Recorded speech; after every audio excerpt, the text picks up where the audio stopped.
Olá, tudo bem? Graça e paz. Assim está escrito em João, capítulo 21, versículo 22. Jesus respondeu: se eu quiser que ele permaneça vivo até eu voltar, o que lhe importa? Quanto a você, siga-me. Este versículo está contido em um contexto que Jesus, caminhando, falou a Pedro como seria a morte de Pedro e como seria a volta dele, João estando vivo. Mas aonde você frequenta, aonde você frequentou, alguém um dia parou para explicar a você esse versículo 22 de João, capítulo 21? E para essa mensagem, essa pequena mensagem, estou utilizando o texto da Nova Versão Transformadora. Então, como eu disse no vídeo ontem, eu vou procurar fazer vídeos curtos, pontuais, pegar versículos soltos, claro, que nem esse agora eu vou ler o contexto, para dar sentido, para não ficar o versículo solto, perdido aos ares. Amém? Seja bem-vindo ao canal Limpos pela Graça, por aqui seu irmão Cristo Cláudio, toda honra, louvor e glória seja de nosso Senhor e Cristo Jesus o ressuscitado. Então vamos ao nosso entendimento, passar o nosso entendimento a respeito desse versículo, capítulo 21 de João, versículo 22. Eu te convido agora a ler o contexto. Estou utilizando o texto da Nova Versão Transformadora, a NVT. E assim está o subtítulo.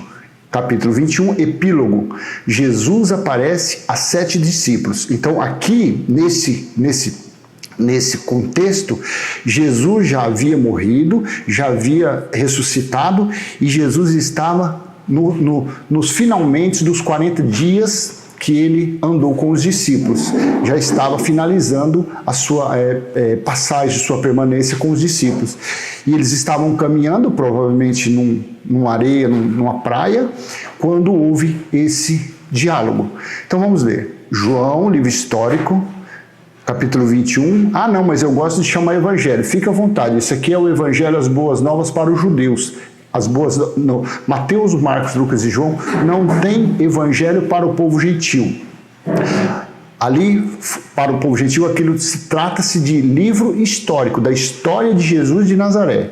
O judeu, Deus, que estava revestido de um judeu, que veio trazer as boas novas aos israelitas. Então vamos ler. João capítulo 21, versículo 1 em diante. Jesus aparece a 7 discípulos. Depois disso, Jesus apareceu novamente aos seus discípulos junto ao mar de Tiberíades. Foi assim que aconteceu. Versículo 2. Estavam ali Simão, Pedro, Tomé, apelidado de Gêmeo, Natanael, de Caná da Galileia, os filhos de Zebedeu e outros 2 discípulos. 3. Simão Pedro disse: vou pescar. Nós também vamos, disseram os outros. Assim entraram no barco e foram, mas não pegaram coisa alguma a noite toda. Versículo 4. Ao amanhecer, Jesus estava na praia, mas os discípulos não o reconheceram. Ele perguntou: filhos, por acaso vocês têm peixe para comer? Não, responderam eles. Versículo 6. Então ele disse: lancem a rede para o lado direito do barco e pegarão. Fizeram assim e não conseguiam recolher a rede de tão cheia de peixe que estava. 7. O discípulo a quem Jesus amava disse a Pedro: é o Senhor. Quando Simão Pedro ouviu que era o Senhor, vestiu a capa, pois a havia removido para trabalhar, e saltou na água. Versículo 8. Os outros ficaram no barco e puxaram até a praia a rede carregada, pois estavam apenas uns 90 metros de distância. Versículo 9. Quando chegaram, encontraram um braseiro no qual havia um peixe e pão. Jesus disse: tragam alguns dos peixes que vocês acabaram de pegar. Versículo 11. Simão Pedro entrou no barco e arrastou a rede à praia. Havia 153 peixes grandes e, no entanto, a rede não arrebentou.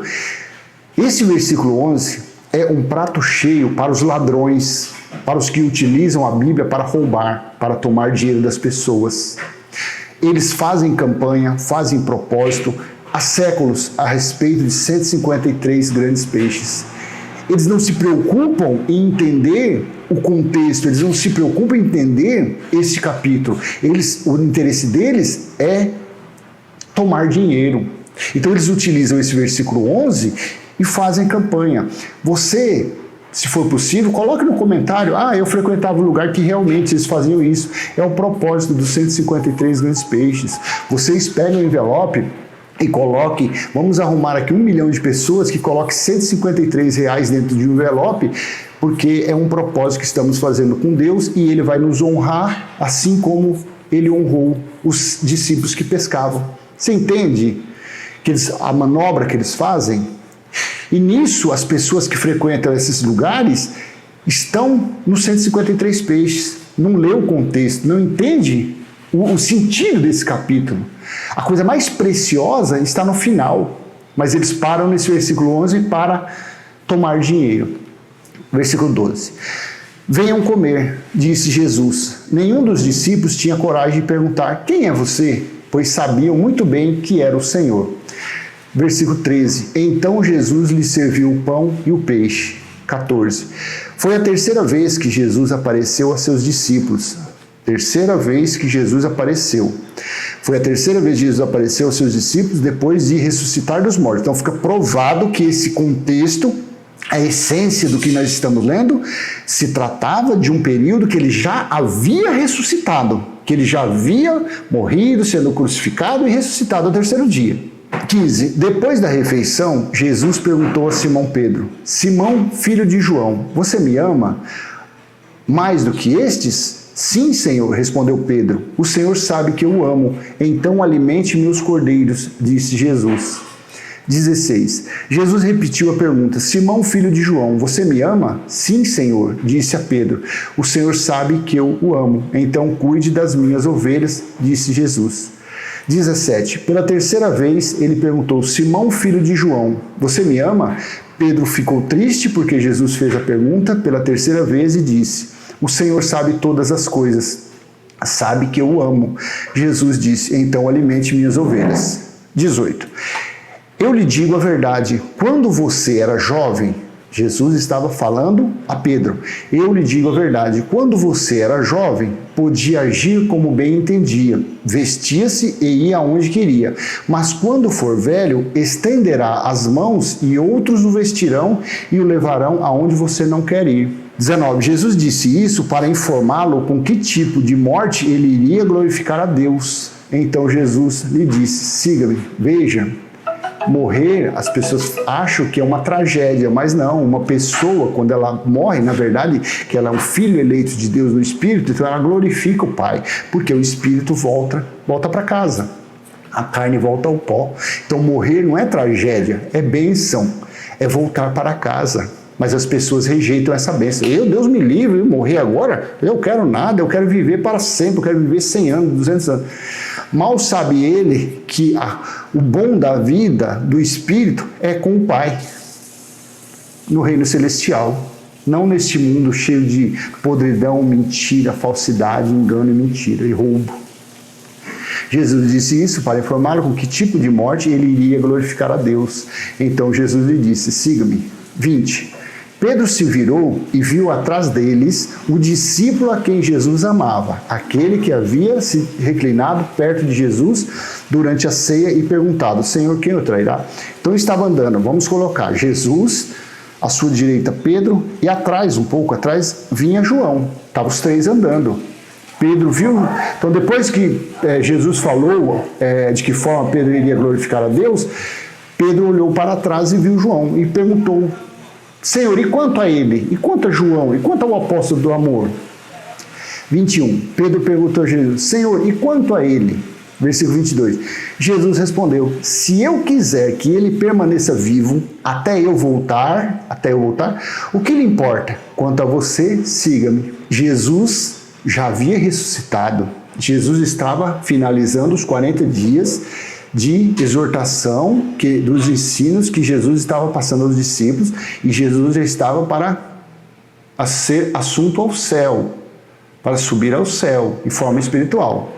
Então não adianta um religioso vir falar: não, mas isso daqui é porque Jesus ainda ia ressuscitar. Não, Jesus já havia aparecido aos discípulos 3 vezes.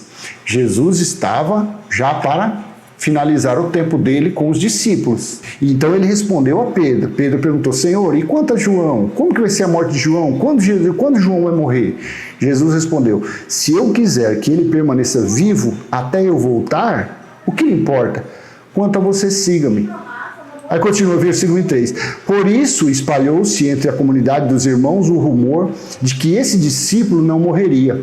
Não foi isso, porém, o que Jesus disse.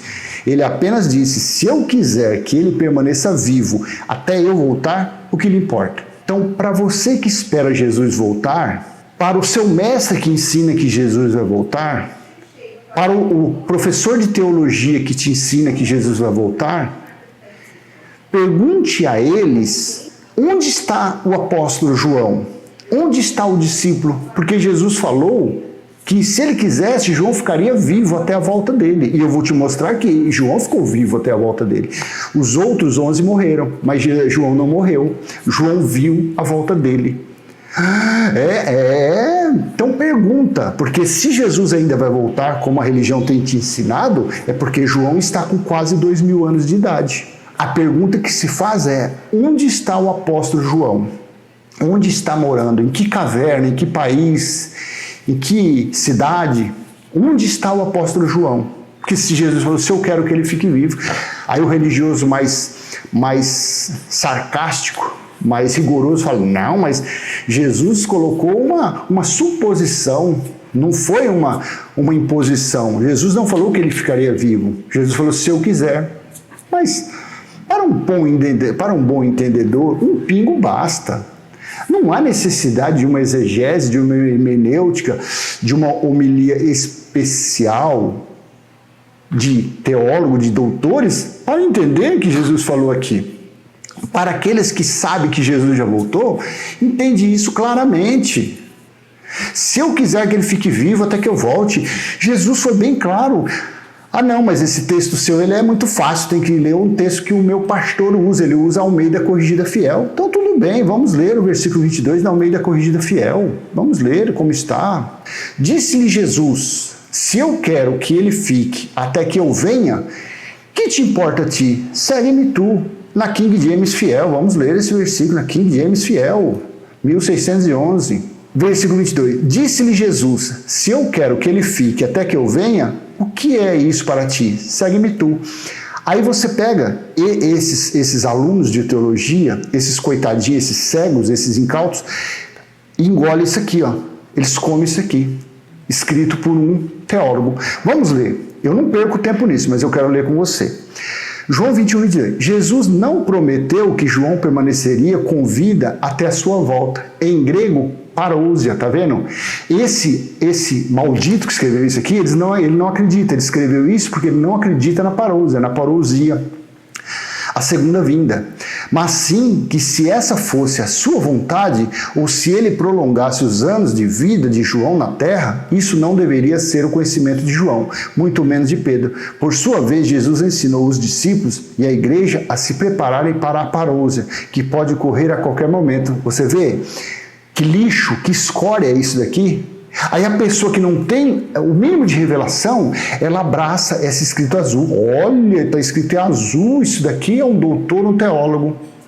Em cima disso daqui, eles vêm roubando, manipulando esses malditos pregadores pentecostais, esses neopentecostais, esses mentirosos, esses cães, esses ladrões.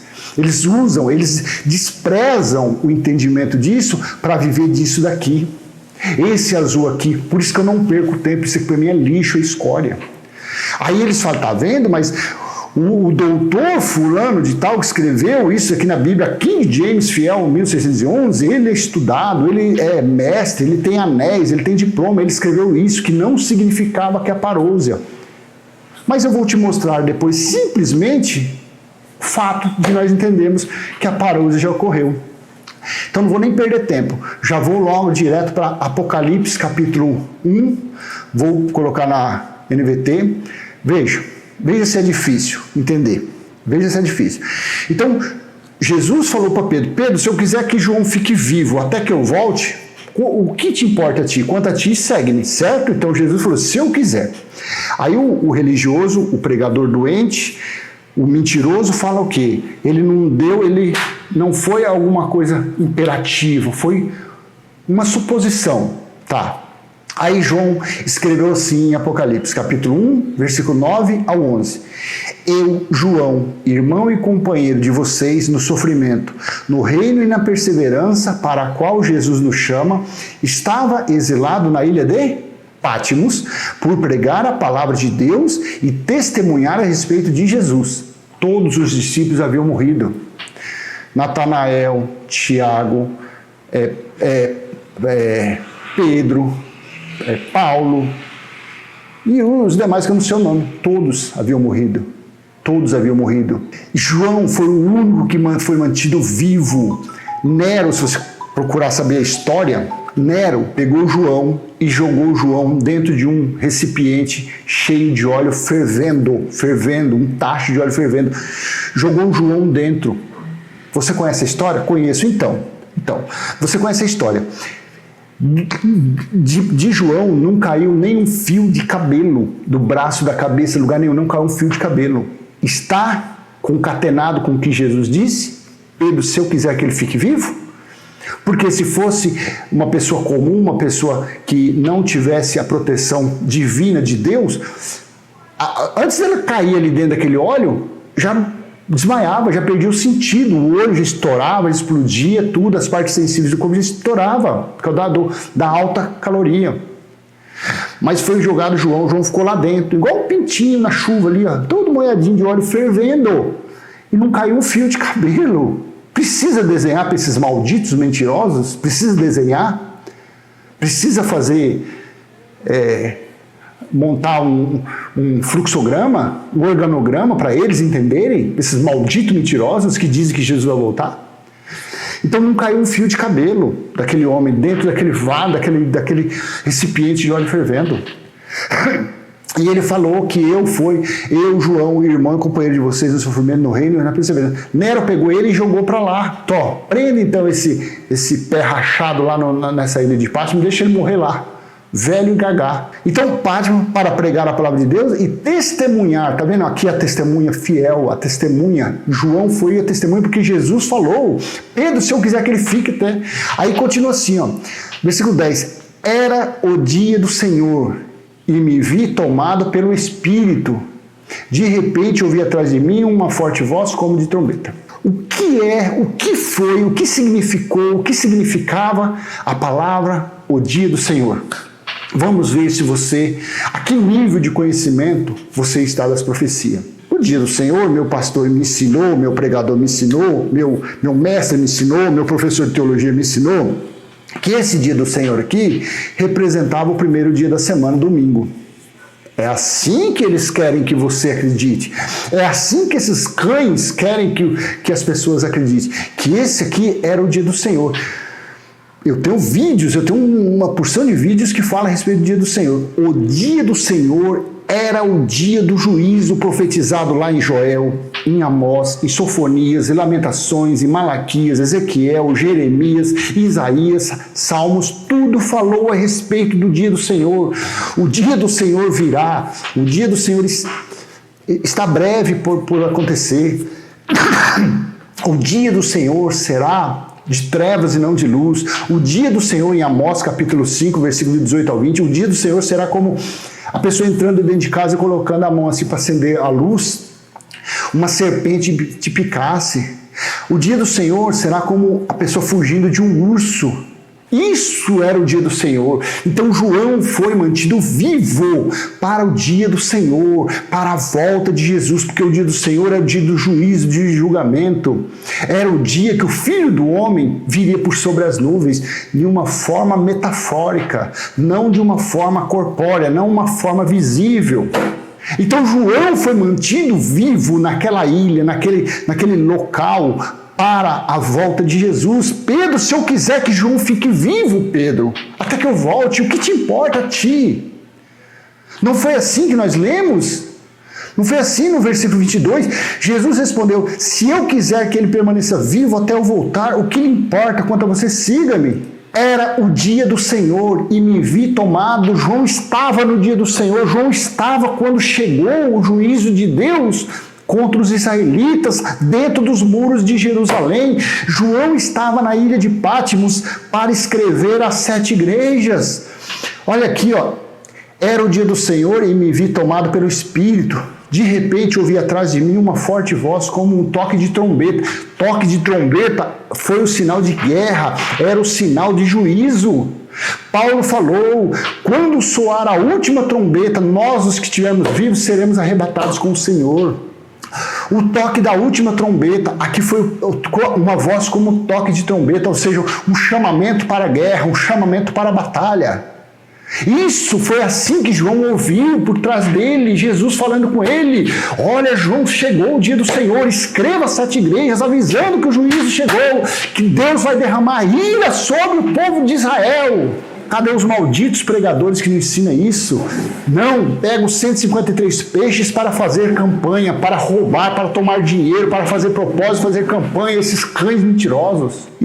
E a voz dizia, escreva num livro tudo o que você vê e envie às 7 igrejas das cidades de Éfeso, Esmirna, Pérgamo, Tiatira, Sardes, Filadélfia e Laodiceia. Então, João foi mantido vivo, João foi mantido inteiro para escrever os acontecimentos do dia do Senhor que havia chegado para as 7 igrejas. Quer ver? Olha como que esses escritos de teólogos, de doutores, é um lixo, é escória. Eu vou colocar esse versículo 10 aqui, na King James Fiel, para você ver o que eles falam, quer ver? Eu não perco tempo, mas como a gente está aqui para dar uma olhada, ó, eu estava no Espírito no dia do Senhor. O dia do Senhor era o quê? Eu vou até colocar lá, ó, Amós, quer ver? Amós capítulo 5, versículo 18 ao 20. Veja, ai de vós que anseiam pelo dia do Senhor. Para que quereis vós o dia do Senhor? O dia do Senhor será de trevas e não de luz. 19. É como se um homem fugisse do leão e um urso o encontrasse, ou entrasse numa casa e encostasse sua mão na parede e uma serpente o mordesse.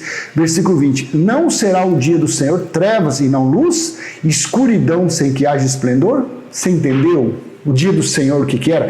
Só peguei Amós, não peguei Joel, não peguei Sofonias, não peguei nada. Só peguei Amós para você ver o que era o dia do Senhor que iria vir. Que iria vir. Mas que João estava no dia do Senhor. João estava no dia do Senhor. Veja, ó, eu estava no Espírito no dia do Senhor. Então o dia do Senhor era o quê? Era o quê? Juízo, julgamento. Era a vingança de Deus, a ira de Deus que seria derramada. Israel, agora veja a escória, veja o lixo que eles escrevem para os seus seguidores. Uma Bíblia tão conceituada, uma Bíblia bonita, eu tenho ela, a capa dela meio de couro, sabe, as páginas coloridas, assim, uma cor de terra, parece até papel de grileiro, envelhecido, é uma Bíblia muito... Só que quando você pega essa explicação, é essa escória. Apocalipse 1:10, Patmos era uma pequena ilha rochosa no mar Egeu, próximo ao litoral onde hoje se situa a Turquia, cerca de 80 quilômetros de Éfeso. Era conhecido como colônia penal romana. E Eusébio, um dos pais da igreja, relata que João foi liberto de Patmos pelo imperador Nerva entre os anos 95 e 98 depois de Cristo. O Espírito do Senhor conduziu João a uma experiência de êxtase espiritual, assim como ocorreu a Pedro, Atos 10:10, durante a qual lhe concedeu uma visão da realidade normalmente inacessível ao ser humano. Nessa época, o domingo, presta atenção no lixo, no esterco desse escritor. Nesta época, o domingo já era considerado pela igreja cristã primitiva como o dia do Senhor. O dia do Senhor era domingo? O dia do Senhor era o primeiro dia da semana? Quando você lê em Atos, isso aqui eu não vou lá, mas Atos fala que eles se juntavam no primeiro dia da semana. No primeiro dia da semana para fazer o partir do pão. Não tinha nada a ver o dia do Senhor. Você vê o que esse inseto, esse energúmeno que escreveu isso aqui, ele considera o dia do Senhor? E nisso são séculos, são anos que as pessoas estão sendo enganadas. As pessoas acham que esse dia do Senhor, de Apocalipse 1:10, é domingo. Não entra na cabeça desses perturbados que domingo é o primeiro dia da semana. O dia do Senhor era o juízo de Deus. Era a vingança de Deus. Mas não entra na cabeça desses perturbados, desses ladrões, desses mentirosos. Nesta época, o domingo já era considerado pela igreja cristã primitiva como o dia do Senhor. Era, portanto, o dia em que os cristãos se reuniam como igreja, assembleia e recolhiam suas ofertas para a obra. Quer ver? Ó, Atos 27. Isso aqui a gente... Atos 20, versículo 7. Olha o que fala. No primeiro dia da semana... Eu estou utilizando esse King James fiel. No primeiro dia da semana. O que está escrito aqui? O dia do Senhor ou o primeiro dia da semana? No primeiro dia da semana, ajuntando-se os discípulos para partir o pão, Paulo pregava para eles, pronto para partir no dia seguinte. Me fala, pelo amor de Deus, será que eu estou louco? Será que eu sou um herege? Será que eu sou um demônio? Será que eu estou cego? O que está escrito aqui não é o primeiro dia da semana? Está escrito o dia do Senhor aqui? Sério, fala a verdade, está escrito o primeiro dia da semana ou está escrito o dia do Senhor aqui? O que está escrito? O primeiro dia da semana. Então não confunda o primeiro dia da semana, domingo, e o dia do Senhor foi o juiz de Deus. Você está conseguindo entender a cegueira desses ladrões, desses mentirosos, desses falsos profetas? Que só sabe tomar dinheiro e enganar as pessoas.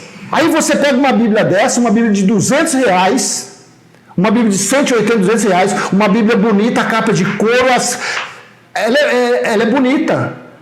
Para você ler um lixo desse, uma escola desse, eles querer colocar isso, coloca assim, na mente dos incautos, coloca isso na mente dos incrédulos, desses perturbados que ficam seguindo esses ladrões.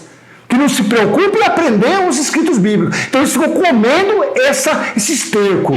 Por isso que Paulo falou que considerou o velho pacto, as leis de Moisés, como esterco. Os ensinamentos que ele teve aos pés de Gamaliel, ele considerou como lixo. E eu também, esses escritos azuis que está aqui, isso é tudo lixo, isso não vale nada.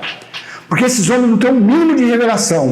Aí eles colocam como sendo o primeiro dia da semana, que é domingo, eles colocam como sendo o dia do Senhor. Você entendeu que o dia do Senhor é o quê? O dia do Senhor, vou voltar lá em Amós. Veja o dia do Senhor o que é. Ai de vocês, olha o dia do Senhor. Vê se o dia do Senhor é a mesma coisa do primeiro dia da semana. Ai de vós que anseiam pelo dia do Senhor. Para que quereis vós esse dia? O dia do Senhor será de trevas e não de luz. Tem alguma coisa a ver domingo com o dia do Senhor, pelo amor de Deus? Será que eu estou ficando louco? Domingo não é o primeiro dia da semana? É. E o dia do Senhor é igual? É. Tem semelhança com o domingo? Não, claro que não. Ai de vós que anseiam pelo dia do Senhor. Para que quereis vós esse dia? O dia do Senhor será de trevas e não de luz. Aí você pega uma Bíblia dessa e eles colocam aqui, ó, Apocalipse 1:10. Eu estava no Espírito no dia do Senhor. Por isso que Jesus disse, João 21:22, Pedro, se eu quiser que João fique vivo até que eu volte... Foi isso, Jesus manteve João vivo para escrever o livro de Apocalipse, para escrever os 22 capítulos de Apocalipse, para escrever as 7 igrejas da Ásia. João não estava na ilha de Patmos vivo para escrever para o Brasil, para a Argentina, para o Paraguai, não! João foi mantido vivo para escrever as 7 igrejas da Ásia, que o juízo havia chegado, que Deus iria derramar o cálice da ira. Foi isso. Então eu estava no Espírito no dia do Senhor e eu vi. Aí você pega essa Bíblia aqui, conceituada, King James fiel, e fala, nessa época, o domingo já era considerado pela igreja cristã primitiva como o dia do Senhor. Depois disso eu vou parar por aqui, porque senão eu vou infartar. Pelo amor de Deus, acredite no que está escrito. Não acredite no que eu estou falando. Não acredite no que Geraldo fala. Não acredite no que Zeferino fala. Não acredite que o irmão da graça montado no Monte Carmelo fala. Não acredite. Acredite no que você lê. Não acredite em comentários bíblicos. Não acredite. A maioria são tendenciosos. A maioria dos comentários bíblicos é para aprisionar as pessoas, para enganar as pessoas, para deixar o véu de Moisés na face das pessoas. Não acredite, peça entendimento ao Espírito Santo da graça de Deus. Fala, Senhor, eu quero aprender de Ti, eu quero conhecer a Tua palavra, não quero ser enganado por ninguém. E Ele vai te ensinar. Então pegue um versículo desse, que nem está em João, capítulo 21, e leia ele e entenda. Disse Jesus, se eu quero que ele fique até que eu venha. O que é isso para ti? Olha quer ver, na NVI, João 21, 22, na NVI. Respondeu Jesus, se eu quiser que ele permaneça vivo até que eu volte, o que te importa? Quanto a você, siga-me. Precisa desenhar? Jesus não falou, Pedro, se eu quiser que João fique vivo até que eu volte, se Jesus não voltou, esse abençoado está com 2.000 anos por aí. Alguém sabe onde tem um ancião com 2.000 anos? A teologia, esse lixo de teologia, sabe falar onde está João com 2.000 anos de idade? Quase 2.000 anos? Esses líderes, essa desgraça desses pregador mentiroso, sabe falar onde está João? Porque se Jesus não voltou, João está com quase 2.000 anos. Você consegue entender? Basta ler e acreditar no que está escrito. Pedro, se eu quiser que João fique vivo, permaneça vivo até que eu volte. Não tem dificuldade nenhuma. Amém? Então eu vou encerrar por aqui porque eu estou para explodir. Porque quando eu ouço, eu passo no YouTube lá, de vez em quando eu vejo uns cães falando que Jesus está voltando, que Jesus vai voltar, dá vontade de vomitar, dá ânsia de vômito, de tão leigo, de tão cego que esses cães. O tempo deles é só para roubar, para mentir, para enganar. E as pessoas, dá dó, dá pena que as pessoas ficam seguindo essas porcarias. Em vez de pegar, sentar lá num cantinho, debaixo de uma árvore, abrir a Bíblia, e vai para uma praça, senta e começa a ler, entender, não, fica atrás comendo esse esterco desses camaradas. É isso que dá raiva. Amém? Então vou encerrando por aqui. Espero ter sido útil de alguma forma, e se assim foi, dê aquele joinha, compartilhe esse vídeo. Se não é inscrito, se inscreva no canal, ative o sininho para receber novas notificações. Amém? E para você que acredita na escatologia consumada, para você que acredita que o próprio Deus está dentro de você, faça essa oração. Pai nosso que está em nós, santificado já foi o nosso espírito, está em nós o teu reino, já foi feita a tua vontade, assim na terra como no céu. Amém? Que a graça, o amor, a paz e a provisão do Pai esteja sobre a sua vida, sobre a sua família. Até a próxima, se Deus assim permitir. Tchau, tchau.